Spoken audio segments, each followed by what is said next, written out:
ഈ അറ്റാക്ക് സംഭവിച്ചതിന് ശേഷവും അയാൾ ഒരു ഉളുപ്പില്ലാണ്ട് എൻ്റെ ഫ്രണ്ടിലിരുന്നിട്ട് ചോറും തൈരും മീൻ കറിയും കൂട്ടിക്കഴിച്ച ഒരു മനുഷ്യനാണ്. ഞാനിത് പറയുന്നത് ഇത് ഏതൊക്കെ രീതിയിൽ വന്നാലും എനിക്കൊരു ചുക്കും ഇല്ല എന്നുള്ളതാണ്. ഈ അറ്റാക്ക് സംഭവിച്ചതിന് ശേഷവും അയാൾ ഒരു ഉളുപ്പില്ലാണ്ട് എൻ്റെ ഫ്രണ്ടിലിരുന്നിട്ട് ചോറും തൈരും മീൻ കറിയും കൂട്ടിക്കഴിച്ച ഒരു മനുഷ്യനാണ്. ഞാനിത് പറയുന്നത് ഇത് ഏതൊക്കെ രീതിയിൽ വന്നാലും എനിക്കൊരു ചുക്കും ഇല്ല എന്നുള്ളതാണ്. ബിക്കോസ് എനിക്കൊന്നും ലൂസ് ചെയ്യാനില്ല. അതിൽ പോലും ഒരു സെക്ഷൽ ഫ്ലേവർ കലർത്തി അയാൾ സംസാരിച്ചിട്ടുണ്ട്. എന്താണ് വൈരുദ്ധ്യ ആഹാരങ്ങൾ, അങ്ങനെ എന്തോ ഒരു വാക്ക്, അങ്ങനത്തെ ഉള്ള ആഹാരങ്ങളാണ് എനിക്കിഷ്ടം എന്നുള്ള രീതിയിൽ അയാൾ സംസാരിച്ചു. പക്ഷേ എവിടെ സിദ്ദിഖിനായി നേരത്തെ തന്നെ ലുക്കൌട്ട് സർക്കുലർ ഇറക്കിയിരുന്നു. ഇതിനിടെ കൊച്ചി പടമുകളിലെ സിദ്ദിഖിന്റെ വീട്ടിലേക്ക് മാധ്യമപ്രവർത്തകരടക്കം എത്തിയെങ്കിലും ഗേറ്റ് പൂട്ടിയ നിലയിലായിരുന്നു. ഞാനിപ്പോൾ ഉള്ളത് സിദ്ദിഖിന്റെ പടമുകളിലെ വീട്ടിലാണ്. ഇവിടെ ഇന്നലെ സിദ്ദിഖ് ഉണ്ടായിരുന്നു എന്ന് തന്നെയാണ് മനസ്സിലാക്കാൻ സാധിക്കുന്നത്. ഇന്ന് രാവിലെ മുതൽ സിദ്ദിഖ് ഇവിടെ ഇല്ല എന്ന് തന്നെയാണ് അറിയാൻ കഴിയുന്നത്. രാവിലെ ഈ ഹൈക്കോടതിയുടെ ഉത്തരവ് വന്നതിന് തൊട്ട് പിന്നാലെ തന്നെ നമ്മളിവിടെ എത്തിയിരുന്നു. ഈ ഘട്ടത്തിൽ സിദ്ദിഖ് ഇവിടെ ഉണ്ടായിരുന്നില്ല എന്ന് തന്നെയാണ് മനസ്സിലാക്കാൻ സാധിക്കുന്നത്. ഒരു ജോലിക്കാരൻ മാത്രമായിരുന്നു ആ സമയത്ത് ഉണ്ടായിരുന്നത്. സിദ്ദിഖ് ഇവിടെ ഇല്ല, എങ്ങോട്ടാണ് പോയത് എന്ന് അറിയില്ല എന്നുള്ളതാണ് ജോലിക്കാരൻ വ്യക്തമാക്കിയത്. സിദ്ദിഖിന്റെ മകൻ ഷഹീനാണ് ഇവിടെ ഏറെ സമയവും സ്ഥിരമായി താമസിക്കാറുള്ളത്. സിദ്ദിഖ് ഇടയ്ക്ക് മാത്രമേ ഈ വീട്ടിലേക്ക് എത്താറുള്ളൂ. എന്നാൽ കഴിഞ്ഞ 2 ദിവസമായി സിദ്ദിഖ് ഇവിടെ ഉണ്ടായിരുന്നു എന്ന് തന്നെയാണ് അറിയാൻ കഴിയുന്നത്. ഇന്നലെ രാത്രിയിൽ സിദ്ദിഖിനെ ഫോണിൽ വിളിച്ചപ്പോഴും ഈ വീട്ടിലുണ്ട് എന്ന് തന്നെയാണ് പറഞ്ഞത്.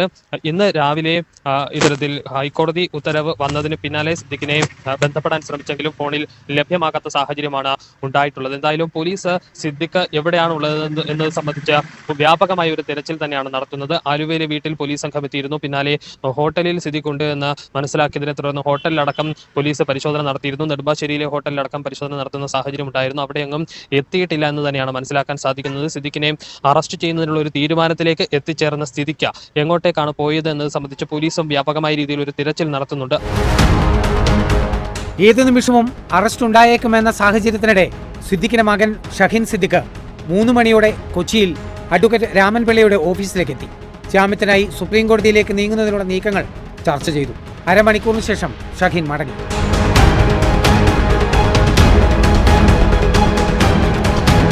രണ്ട് വീടുകളിലും സിദ്ദിഖ് ഇല്ലെന്ന് ഉറപ്പായതോടെ നഗരത്തിലെ പ്രധാന ഹോട്ടലുകൾ കേന്ദ്രീകരിച്ചും അന്വേഷണം വ്യാപിപ്പിച്ചു പോലീസ്. ഇതിനിടെ നെടുമ്പാശ്ശേരിയിലെ ഹോട്ടലിൽ സിദ്ദിഖ് തങ്ങുന്നുണ്ടെന്ന സൂചനകളുണ്ടായെങ്കിലും ഊഹാപോഹം മാത്രമായി. നെടുമ്പാശ്ശേരി പ്രദേശത്ത് ഒരു ഹോട്ടലിൽ ഉണ്ടെന്ന അഭ്യൂഹം പരന്നത്. എന്നാൽ അങ്ങനെ ഒരു കാര്യം ഈ ഹോട്ടലിൽ ഉണ്ട് എന്ന് പറയപ്പെടുന്ന ഹോട്ടലിൽ വന്ന് നമ്മൾ ഉൾപ്പെടെയുള്ളവർ അന്വേഷിച്ചിരുന്നു.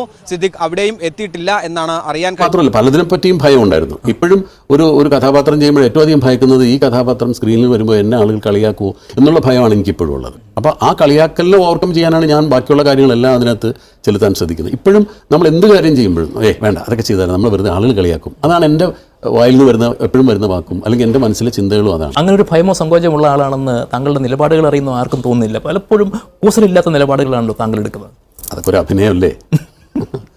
അങ്ങനെ പക്ഷെ അത് ഉണ്ടാവുമായിരിക്കും. പക്ഷെ എൻ്റെ ഉള്ളിൽ അങ്ങനെ ഒരു ഭീരു ഉണ്ട്. എന്ത് കാര്യത്തിനും എന്നെ ഭരിക്കുന്നത് ഒരു ഭീരുവാണ്. പല കാര്യങ്ങളും ശ്രദ്ധിക്കണം, സൂക്ഷിക്കണം, അതല്ലെങ്കിൽ അതുകൊണ്ട് ഇന്ന അപകടം ഉണ്ടാവും എന്ന് പറയുന്ന ഒരു ചിന്തകൾ എപ്പോഴും. ഓക്കെ, അപ്പൊ സിദ്ദിഖ് അങ്ങനെ വീണ്ടും നാട് വിട്ടിരിക്കുകയാണ് സുഹൃത്തുക്കളെ. അപ്പൊ മുന്നേ ഒരു ദിവസം നാട് വിട്ടതായിരുന്നു. അതായത് ഇതേപോലത്തെ കേസ് മുന്നേ വന്നപ്പോഴത്തേക്ക്, അതായത് ഈ കേസ് തന്നെ ഫസ്റ്റ് വന്നപ്പോഴത്തേക്കും പുള്ളിക്കാരൻ നാട് വിട്ടതായിരുന്നു. പിന്നെ ജാമ്യം കിട്ടുമെന്നൊക്കെ ഉള്ള സ്ഥിതി വന്നപ്പോഴത്തേക്കും പുള്ളിക്കാരൻ പൊങ്ങിയേച്ച്.